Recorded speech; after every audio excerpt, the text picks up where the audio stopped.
हिंदू धर्म में शादी को बहुत पवित्र संस्कार माना जाता है, इसलिए विवाह से पहले कुंडली मिलान की प्रथा है। इस दौरान लड़के लड़की के ग्रहों के साथ उनके गोत्र का भी विशेष महत्व होता है। ब्राह्मण एवं अन्य हिंदू समुदायों में एक ही गोत्र में शादी करना अनुचित माना जाता है। विद्वानों के अनुसार ऐसा करने से अपशगुन होता है, तो किन कारणों से एक ही गोत्र में नहीं की जाती है शादी, आइए जानते हैं। नमस्कार दोस्तों, आप सभी का आपके अपने YouTube चैनल मेरे प्रभु में एक बार फिर से बहुत बहुत स्वागत है। दोस्तों, अगर आप अपनी जिंदगी को बदलना चाहते हैं और अपने जीवन से संबंधित महत्वपूर्ण जानकारी हासिल करना चाहते हैं, तो आपको इस चैनल को जरूर सब्सक्राइब करना चाहिए। इस चैनल के वीडियो बहुत ही ज्ञानवर्धक और हमारे जीवन में काम आने वाले होते हैं, तो वीडियो को लाइक कीजिए, शेयर कीजिए और चैनल को सब्सक्राइब जरूर कीजिए। चलिए वीडियो में आगे चलते हैं। इन 10 कारणों से नहीं हो सकती एक ही गोत्र में शादी। जान ले कहीं आप तो नहीं करते ये गलती। एक ही गोत्र में शादी करने से संतान को बीमारियों का खतरा रहता है। मनुष्य को महान ऋषियों का वंशज माना जाता है। हिंदू धर्म में शादी को बहुत पवित्र संस्कार माना जाता है, इसलिए विवाह से पहले कुंडली मिलान की प्रथा है। इस दौरान लड़के लड़की के ग्रहों के साथ उनके गोत्र का भी विशेष महत्व होता है। ब्राह्मण एवं अन्य हिंदू समुदायों में एक ही गोत्र में शादी करना अनुचित माना जाता है। विद्वानों के अनुसार ऐसा करने से अपशगुन होता है, तो किन कारणों से एक ही गोत्र में नहीं की जाती है शादी, आइए जानते हैं। हिंदुओं में गोत्र का विशेष महत्व है। वेदों के अनुसार मनुष्य जाति विश्वामित्र, जमदग्नि, भारद्वाज, गौतम, अत्रि, वशिष्ठ, कश्यप और अगस्त्य जैसे महान ऋषियों की संतानें हैं। पौराणिक मान्यताओं के अनुसार प्रत्येक ऋषि की अपनी प्रतिष्ठा है। ऐसे में अगर कोई व्यक्ति एक ही गोत्र में शादी करते हैं तो वह एक ही परिवार के माने जाते हैं। शास्त्रों के अनुसार एक ही वंश में जन्मे लोगों का विवाह हिंदू धर्म में पाप माना जाता है। ऋषियों के अनुसार ये गोत्र परंपरा का उल्लंघन माना जाता है। धार्मिक मान्यताओं के अनुसार एक गोत्र में शादी करने से विवाह दोष लगता है। इससे पति पत्नी के संबंधों में दरार पड़ने का खतरा रहता है। कई विद्वानों के अनुसार एक ही गोत्र में शादी करने से होने वाली संतान को भी कष्ट झेलने पड़ते हैं। इससे संतान में कई अवगुण और रोग उत्पन्न हो सकते हैं। गोत्र परंपरा का नाता रक्त संबंधों से होता है। ऐसे में एक ही कुल में शादी करने से न सिर्फ होने वाली संतान में शारीरिक दोष बल्कि चरित्र और मानसिक दोष भी हो सकते हैं। एक ही गोत्र में कई अलग अलग कुल होते हैं, इसलिए अलग अलग समुदायों की अपनी परंपराएं हैं। कहीं 4 गोत्र छोड़े जाते हैं, तो किसी वंश में 3 गोत्र छोड़ने का भी नियम है। इससे विवाह में किसी तरह का दोष नहीं लगता है।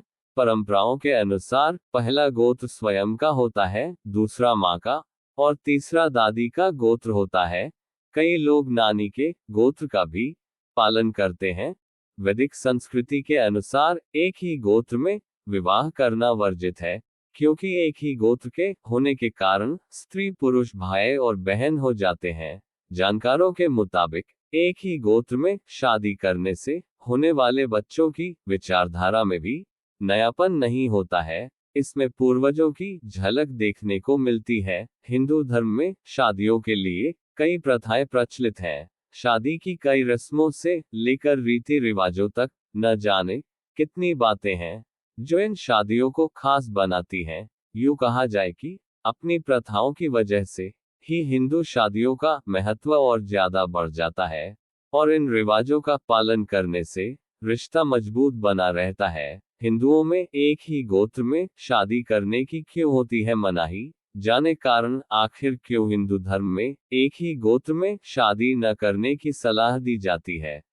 हिंदू धर्म में शादियों के लिए कई प्रथाएं प्रचलित हैं। शादी की कई रस्मों से लेकर रीति रिवाजों तक न जाने कितनी बातें हैं जो इन शादियों को खास बनाती हैं। यूँ कहा जाए कि अपनी प्रथाओं की वजह से ही हिंदू शादियों का महत्व और ज्यादा बढ़ जाता है, और इन रिवाजों का पालन करने से रिश्ता मजबूत बना रहता है।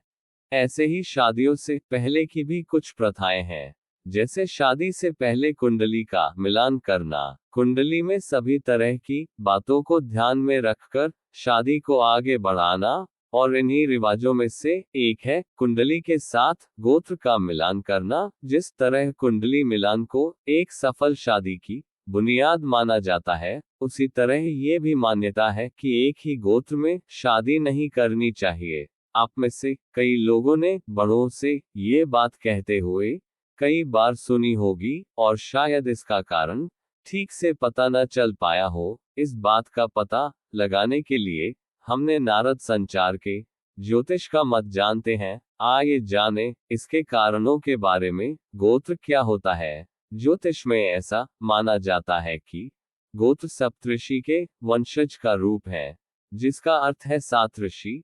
सात ऋषि अंगिरस, अत्रि, गौतम, कश्यप, भृगु, वशिष्ठ और भारद्वाज हैं।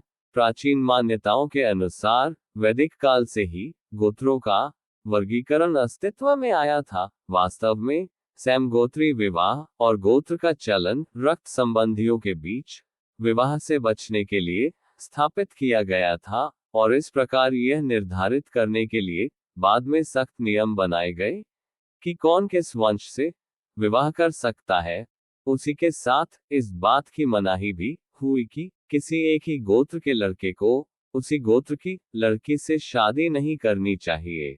एक ही गोत्र में विवाह वर्जित क्यों है? ज्योतिष की माने तो एक ही गोत्र में विवाह इसलिए वर्जित होता है क्योंकि मान्यता है कि एक गोत्र का मतलब है कि हमारे पूर्वज भी एक ही थे। इस लिहाज से ये बात सामने आती है कि एक ही गोत्र के लड़के और लड़की आपस में भाई बहन का रिश्ता रखते हैं। यदि ज्योतिष की न भी माने तो ये वैज्ञानिक कारणों से भी वर्जित होता है। दरअसल लड़के और लड़की के बीच डीएनए के घनिष्ठ संबंध उनके वैवाहिक जीवन से लेकर संतान प्राप्ति तक में बाधा उत्पन्न कर सकते हैं। समान गोत्र वाले लोगों को सगे रिश्तों की तरह माना जाता है, और समान गोत्र शादियों से बचने के लिए दिया गया तर्क यह है कि जीन की निकटता के कारण आनुवंशिक विकृति उत्पन्न हो सकती है। किन गोत्रों में नहीं की जाती शादी? हिंदू रिवाजों की माने तो विवाह 3 गोत्र छोड़कर ही करना चाहिए। इसमें अपना गोत्र, माता का गोत्र और पिता की माता यानी कि दादी के गोत्र को छोड़कर किसी भी गोत्र में शादी करने की सलाह दी जाती है। ज्योतिष में इन गोत्रों में शादी करने से आगे के जीवन में कई समस्याएं हो सकती हैं। क्या एक गोत्र में विवाह किया जा सकता है? कुछ ज्योतिषियों का मानना है कि 7 पीढ़ी के बाद गोत्र बदल जाते हैं, अर्थात 7 पीढ़ी से यदि एक ही गोत्र चला आ रहा है तो 8वीं पीढ़ी से गोत्र में परिवर्तन होने की वजह से इस तरह का विवाह किया जा सकता है। आइए जानते हैं कि क्या है इसका वैज्ञानिक कारण। अगर वैज्ञानिक शोधों की माने तो आनुवंशिक बेमेल और संकर डीएनए संयोजनों के कारण रक्त संबंधियों के बीच विवाह करने से संतान पैदा करने में समस्याएं हो सकती हैं। ऐसा माना जाता है कि इस तरह की संतान को कई स्वास्थ्य समस्याएं हो सकती हैं। हालांकि आजकल विज्ञान ने इतनी उन्नति कर ली है कि लोग ऐसी शादियां करते हैं और उनकी संतान भी स्वस्थ पैदा होती है। लेकिन ज्योतिष और विज्ञान दोनों के अनुसार ऐसा विवाह न करने की सलाह ही दी जाती है। दोस्तों, क्या आप जानते हैं कि गोत्र किसे कहते हैं? यहाँ बताए कारणों की वजह से ही एक गोत्र में शादी करने की मनाही होती है। आम भाषा में बोला जाए तो गोत्र से आशय पहचान से है, जो ब्राह्मणों के लिए उनके ऋषिकुल से ही होती है। गोत्र का अर्थ है कि हम एक पूर्वज से हैं। इसी वजह से एक ही गोत्र के लड़के और लड़की का रिश्ता नहीं किया जाता है। माना जाता है कि अगर एक ही गोत्र में शादी होती है तो संतान प्राप्ति में परेशानी होती है, या अगर संतान हो भी जाए तो आनुवांशिक विकृति के साथ जन्म लेती है।